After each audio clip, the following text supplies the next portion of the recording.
Inspector Rao Rane. Inspector Rao Rane saw that a missing person complaint had been registered by Neeraj's cousin. And the police had recorded the statements of Neeraj's friends. And among them, Nishant Lal, as well as Email Jiro and Maria Susraj. And Maria was the last recorded person to have been seen with the missing man. What happened that night? What do you know about Neeraj? Sir, actually, Neeraj came to my home at about 11:30 p.m. on the night of 6th of May. And he left by about 1:30 a.m. He did that after he had received various calls from Nisha. Nisha was his colleague from the Balaji telefilms. She kept insisting that he come over and kept saying कि नया माल आया है जल्दी आ जाओ. After that, Neeraj left, but he forgot his phone behind in the bedroom, which was charging. So later I called up Nishant Lal to inform him that Neeraj had left his phone behind. Neeraj's phone then became the most vital clue in the investigation. Oh, it's quite odd that someone like Neeraj, by all account a very sociable guy, would leave his phone behind and not even call. He could have done from anywhere, from public wood, from friend's cell phone. And if he had mistakenly left his phone behind, he would have definitely called you to check. But sir, he might have been busy with some other. What is this? Show me. How did these marks come on your palm? Kiran also told me about these marks. Sir, actually, I got these while using a vegetable grater to peel off some vegetables. Oh, great. But the medical reports indicated that these injuries came by a sharp object, like a knife, not the surface of a vegetable grater. Think over it. I'll be back soon. Maria was asked to appear at Unit 9th office in Bandra, but she arrived at 10:30 a.m. like a star on a film set with her brother and sister. She was directed by Inspector Rao Rane to sit on to a hard bench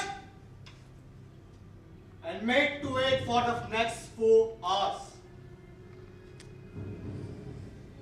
After making Maria wait, Inspector Rao Rane called her in with all the warmth of an apologetic host.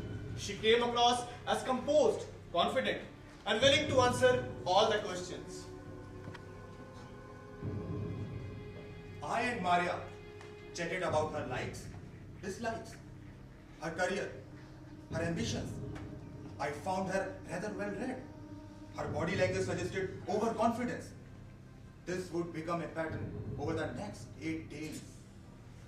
Simultaneously, Unit 9th and Malad police began to verify the natures of Maria's relationship with Neeraj, her past, as also her statement to the police. Maria's friend Deepak told to police that Maria and Neeraj had slept together many times. As well as, when Nisha was questioned, she denied having called Neeraj, as Maria had claimed in her first statement. After 4 days of continuous mind games, Maria was beginning to trip up. Where were you on 7th of May? So on the 7th of May, first I called up Nishant Lal to inform him that Neeraj had left his phone behind. I made that call at about noon. After that, Imail and I, we took a taxi and we went shopping to Dadar at about 4:30 p.m. But according to call detail, your phone location was found at Andheri between 4 to 5 p.m. And not only this, a text message answered from Neeraj's phone around 7:36. At that time, the location was Dahisar. And you are telling that you were in Dadar? How can it be possible? If Neeraj's phone was with you, and we also know that you and Imail were not in taxi. You had gone by a Centro car. Is it? Sir, actually, I just forgot. We had not taken a taxi that day.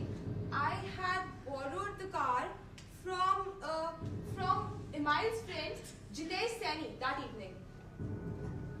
But Jitesh has Maruti 800, not Santro. Sir, actually, it's just slipping my mind. I did not borrow the car from Jitesh that day. I had borrowed the car from my friend Kiran. Suddenly, car had become the more important accessory in the mystery. Forensic examinations later confirmed that the blood samples from the back seat of the car matches Neera's blood samples. By now, Inspector Rao Rane was sure of not just Maria's involvement, but of Emile's as well. He could see she was at the breaking point. Her overconfidence had long evaporated, leaving a shrunken wreck of a woman. It was the first time since her interrogation began that he had stopped her from taking calls. Suddenly, Maria cried loudly. Sir, I just don't know anything about all of this. Don't divert the things! Speak out! Otherwise I'll hit you! Sir, in my first week back in Mumbai from Bangalore, I still hadn't received any communication from the Balaji telephones. Even the name of the actress who would be playing the role of Draupadi had been announced. I found out that Neeraj had been making fun of my addiction all along, and that he was definitely not the big-time hotshot television executive that he was making himself out to be. For the first time, I found out that I had been cheated, that I had been lied to, that I had been seduced by him. Emile and Neeraj, the two men in my life that I was romantically attached to, ironically seemed to mirror their lack of commitment towards me.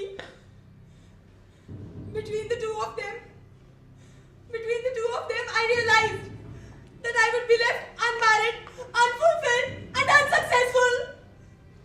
At last, at 2:30 a.m., she was arrested from her flat. On the 6th of May, you called Neeraj around 9:28 p.m. and 9:55 p.m. Not only this, you and Emile had talked 24 times on that day. Had you and Emile planned something? Or Emile had to come Mumbai because you had given him an ultimatum that he would have to choose between you or his parent? Had you invited Neeraj to dinner? No, sir. Sir, when Emile and I talked at about 11:30 p.m. that night, I told him that Neeraj had been acting funny with me all day. He asked me if he should come over, and I told him that it was not required, that Neeraj would just be leaving after the dinner. But Emile had already booked his ticket to Mumbai. Were you not aware that he was coming over? And if Neeraj was acting funny, why did you let Neeraj stay till night?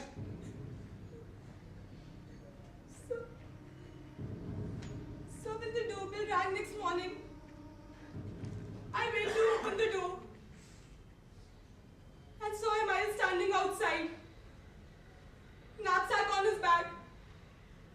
He walked straight into the bedroom where he saw Neeraj lying on the floor, half asleep and still in his underpants. Neeraj slowly opened his eyes and he looked at Emile and said,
One.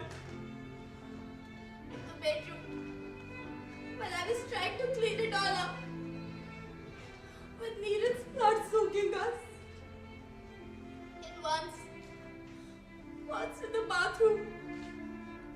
While I was trying to clean it all up.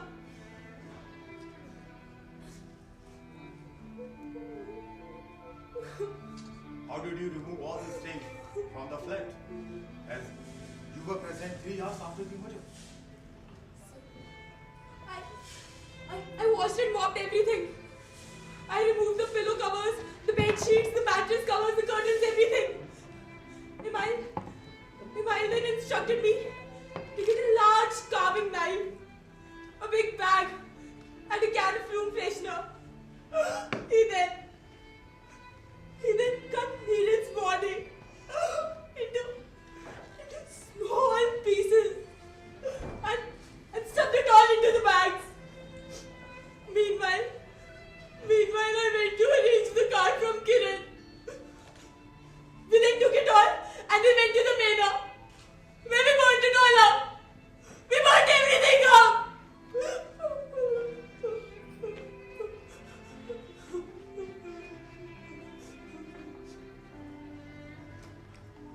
I need Neeraj's body.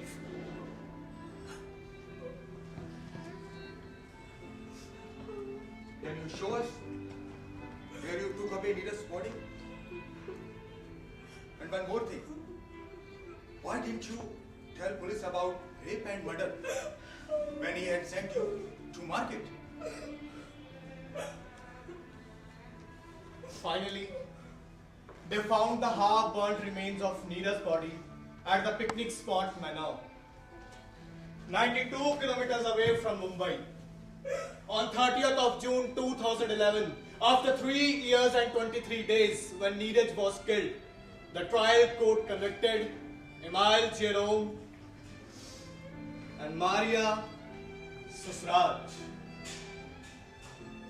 Maria is convicted for destruction of evidence, sentenced to 3 years imprisonment. Emile Jerome is convicted for culpable homicide, not amounting to murder, sentenced to 10 years imprisonment.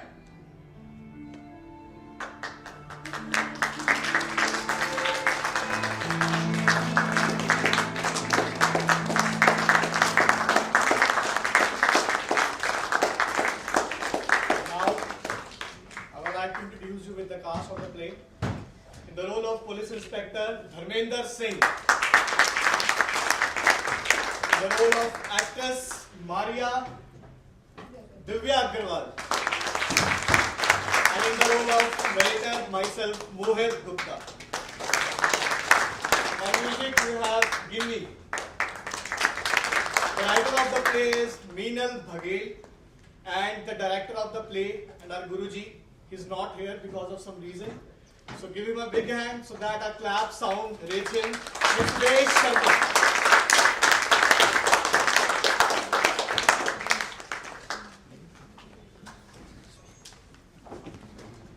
Thank you, TFT, for television executive and its repercussions on the hyper-ambitious world of Mumbai's film and television world. We request Ms. Bagale and Ms. Trisha Gupta to kindly come on the dais for their discussion on the book Death in Mumbai. Sexual infidelity, there was violence, and these were people from, what we would call good families who were educated, who had a very bright future. And there was kind of the brutality of the crime where this Neeraj's body was carved up into many pieces before it was disposed of. The fact that he raped this girl, Emile raped this girl while Neeraj's body lay there. It was all very sensational and sort of made for the media.